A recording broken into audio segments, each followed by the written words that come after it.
Les troupes kenyanes de la force régionale ont accompagné plusieurs déplacés des affrontements entre les forces armées de la République démocratique du Congo et les rebelles du M23 dans les territoires de Rutshuru et une partie de Nyiragongo à Kibumba. Ces retournés ont décidé de regagner leur village après que ces rebelles ont décidé de céder une partie du groupement Kibumba aux éléments de l'ENC le vendredi 23 décembre dernier dans un point de presse qu'ils avaient amené au bureau de la commune rurale de Kibumba. Ces déplacés ont été amenés sur des motos avec des troupes kenyanes à l'avance. Pourtant, selon certaines sources, ceux-ci qui avaient tenté de regagner leur entité avaient été tabassés par des éléments identifiés comme des rebelles du M23. Malgré le départ annoncé du M23, plusieurs sources concordantes indiquent que les rebelles du M23 maintiennent plusieurs de leurs positions dans les groupements Kibumba. Cependant, plusieurs déplacés en situation humanitaire difficile vivent des calamités dans les zones sous contrôle des rebelles du M23 dans les Rutshuru au Nord Kivu. D'après M. Kanyuka, porte-parole civil de ces mouvements terroristes, il n'y a aucune assistance à faveur de ces Congolais qui ont fui leur localité d'origine pour trouver refuge dans celles occupées par les rebelles du M23. En cette occasion, le M23 appelle le gouvernement congolais et ses partenaires à apporter de l'assistance à ces déplacés. Toutefois, d'après les sources concordantes, les rebelles ont érigé une barrière entre Bambou et Kishiché de la chefferie de Bwito.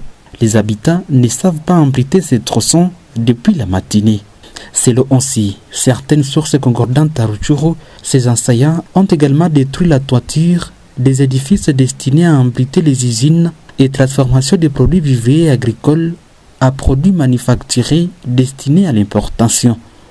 Les mêmes sources confirment que ces effets de valeur seraient vendus à moindre coût par ces rebelles. Une tôle, par exemple, peut être vendue à 2 ou 3 000 francs congolais. Les habitants de Rutshuru qui insistent impuissamment à ces actes de vandalisme et de destruction méchante ne savent plus à quel se vouer. La prison de Nyonkera avait été construite à l'époque coloniale et compte parmi les prisons de haute sécurité de la RDC. Cette prison a également été détruite par les M23, note des sources de la région. Au même moment, les collectifs d'action féminine pour les vulnérables et l'association féminine citoyenne engagée de Béni ont demandé samedi 24 décembre dernier au gouvernement congolais d'élargir jusqu'à l'ouest de la route nationale numéro 4 la zone des opérations conjointes contre les ADF menées par les armées congolaises et ougandaises dans les grands nord de la province du Nord Kivu et dans les territoires d'Ntchougou et Irumu dans la province de l'Ituri. Nous sommes à l'est de la République démocratique du Congo. Dans un communiqué de presse publié samedi 24 décembre sur la situation sécuritaire dans les Grands Nord, ces deux organisations féminines appellent également à la mise en place des mécanismes de coordination entre le FRDC, la MONUSCO, l'UPDF, la force de l'ENC pour combattre les groupes armés. Cependant, des personnalités politiques de la société civile, Martin Fayulu, Augustin Matata Ponyo et Denis Mukwege, ont dans une déclaration commune soutenu que la RDC vit les moments les plus sombres de son existence. Ne voulant pas être complice de ceux qui se dénoncent, Fayulu, Matata Ponyo, Mukwege pointent les régimes Tshisekedi des responsables et des répressifs. Et dans la folie de ces dénonciations, le trio a laissé entendre que ces régimes étaient partenaires fiables du Rwanda et de l'Ouganda qui agressent notre pays et exploitent illégalement ses ressources naturelles.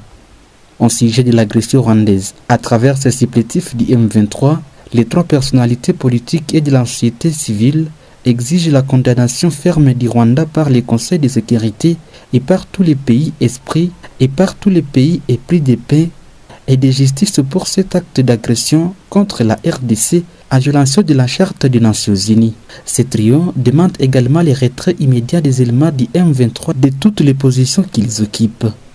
De la même déclaration, ils obligent le déplacement loin de la RDC des éléments rwandais de FDLR et ougandais de l'ADF par l'ONU. À plus de retour de 6 millions de déplacés internes congolais dans leur territoire grâce à un programme que l'ONU devra mettre en place, Fayulu, Matata Ponyo, Mukwege sont d'accord pour la rupture des relations diplomatiques avec les Rwandais et la fermeture de toutes les frontières avec ces pays. S'agissant de la MONUSCO et de sa brigade d'intervention, Ce leader demande les changements de son mandat à vue d'octroyer à cette organisation onusienne tous les moyens nécessaires pour rétablir la paix en RDC. En ce qui concerne les sécurités à Kwamut, à Wamba et dans les environs de Kinshasa, nous exigeons une enquête internationale nette pour connaître les contours et les auteurs des tueries barbares qui s'y déroulent de sorte qu'ils répondent de leurs actes devant les tribunaux. Nous demandons à plus à la police et à l'armée nationale de sécuriser les citoyens, leurs biens et tous les villages affectés par ces massacres. Peut-on lire dans cette déclaration? Dans leur prise de position, Martin Fayulu, Augustin Matata Pogno et Denis Mukwege estiment que la stabilité de la RDC et de la région dépend des processus électoraux impartials, inclusifs et crédibles, ainsi que de la prise en compte effective des préoccupations et recommandations sécuritaires, dont celle de l'unisson entre acteurs politiques, citoyens congolais et autorités politico-administratives. Cependant, en ville de Butembo au nord Kivu, nous sommes à l'est de la République démocratique du Congo. Les policiers du commissariat urbain de Butembo doivent tout faire pour assurer la protection de la population pendant cette période de festivités de fin d'année. Instruction donnée par les commissaires provinciaux de la PNC au nord Kivu au cours de la parade spéciale qu'il a animée à l'intention des agents de l'ordre de Butembo de la cour de l'état-major de la police, c'est le 26 décembre 2022.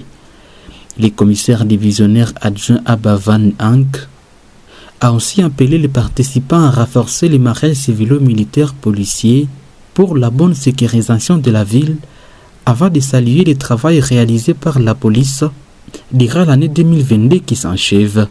Une mise à garde dans ces vers a été lancée contre tout policier qui tremperait dans la tracasserie des civils. Je vois que vous m'avez suivi. L'objectif, c'est conscientiser mes policiers et la population elle-même aussi. Pourquoi? Puisque vous connaissez les complots très dangereux contre la République démocratique du Congo. Nous sommes attaqués de toutes parts.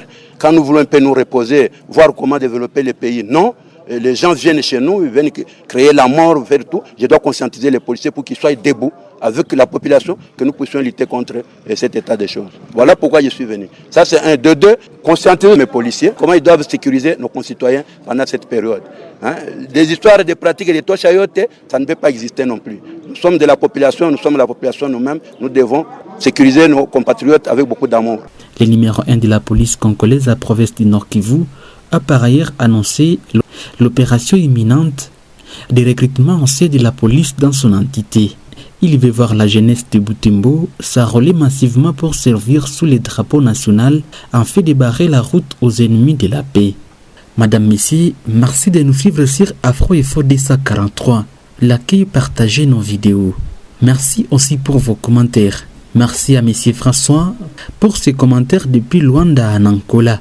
Je suis Richard Maliro Kakule, Butembo pour Afro Info 243.